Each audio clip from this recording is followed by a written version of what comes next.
சற்று முன் மகாராஷ்டிரா தேர்தலில் திடீர் குழப்பம். முதல்வர் பதவியை ராஜினாமா செய்கிறார் ஏக்நாத் ஷிண்டே.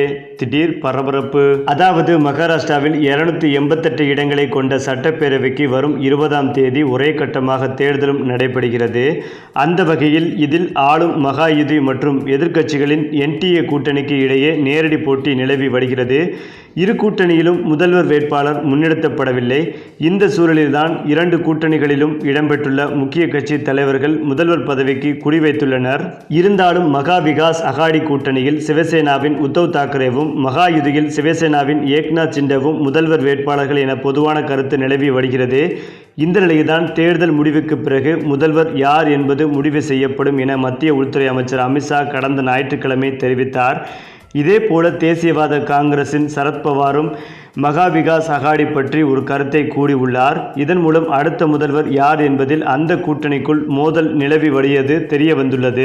அதேபோல் மகாயுதி கூட்டணியில் அதிகபட்சமாக பாஜக 153 தொகுதிகளில் போட்டியிடுகிறது. இதனால் தேவேந்திர பட்னாவிஸை முதல்வராக்க பாஜக விரும்பி வருகிறது. ஆனால் முதல்வர் ஏக்நாத் ஷிண்டேவின் எண்ணம் வேறாக உள்ளது. பீகாரில் அதிக தொகுதிகளில் வெற்றி கிடைத்தும் கூட்டணி கட்சியான ஐக்கிய ஜனதா தளத்தின் நிதிஷ்குமாரை முதல்வராக்கியது பாஜக. இதேபோல்தான் மகாயுதி வெற்றி பெற்றால் தனக்கு மீண்டும் முதல்வர் பதவி கிடைக்கும் என ஷிண்டே எதிர்பார்க்கிறார். இதே போன்ற நிலை மகா விகாஸ் அகாடியிலும் நிலவி வருகிறது. முதல் முறையாக மக்களவைத் தேர்தலில் இணைந்து போட்டியிட்ட இந்த கூட்டணியில் காங்கிரசுக்கு அதிக தொகுதிகள் கிடைத்தன. இதன் காரணமாக தங்கள் கட்சிக்காக முதல்வர் பதவியை குறிவைக்கிறது காங்கிரஸ். மிரட்டல் அரசியல் செய்தால் தங்களுக்கும் முதல்வர் பதவி கிடைக்கும் என NCP தலைவர் சரத்பவார் கருதி வருகிறார். இதனைத்தான் சிவசேனாவின் உத்தவ் தாக்கரேவும் செய்யும் வாய்ப்புகள் உள்ளன.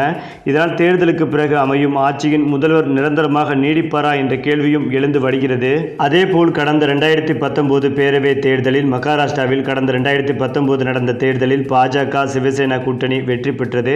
உத்தவ் தாக்கரே முதல்வர் பதவியை கோரினார். இதற்கு பாஜக மறுப்பு தெரிவித்திருந்தது. இந்த நிலையில்தான் திடீர் திருப்பமாக தேசியவாத காங்கிரசின் அஜித் பவார் ஆதரவுடன் பாஜகவின் தேவேந்திர பட்னாவிஸ் முதல்வரானார்.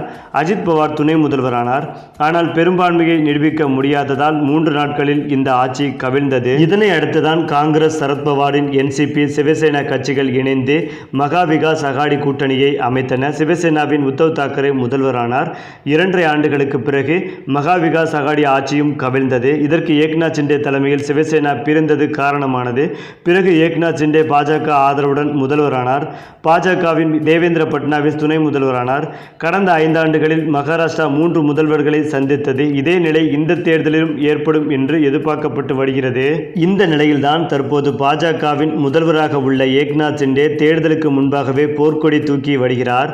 அதாவது இந்த தேர்தலில் பாஜக வெற்றி பெற்றால் நான் தான் முதல்வராக வேண்டும் என்ற கோரிக்கை வைத்திருக்கிறார் ஏக்நாத் ஷிண்டே.